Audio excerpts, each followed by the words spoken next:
مرکز مطبوعات وزارت کارهای داخلی تاجیکستان خبر داد که صبح 14 فوریه سال 2022 تخمینا ساعت 6:50 راننده автомашین تمغه دولان شاکمن ایوبوف دلشاد سال تولدش 1980 ساکن نویه دیوشتیج هنگام حرکت از سمت شهر وحدت به سمت نویه یاوان از عهده اداره واسطه نقلیات نبرآمده است.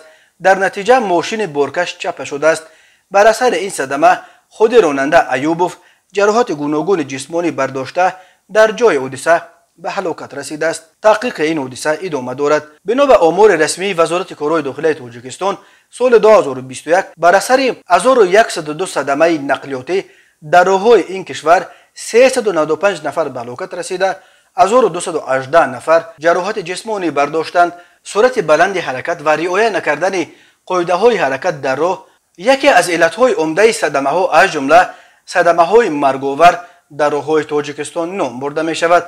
در وقت‌های آخر استفاده تلفن های موبیلی و دیگر وسایل الکترونی هنگام راندن ماشین به یک عامل دیگر صدمه‌زا تبدیل یافته است.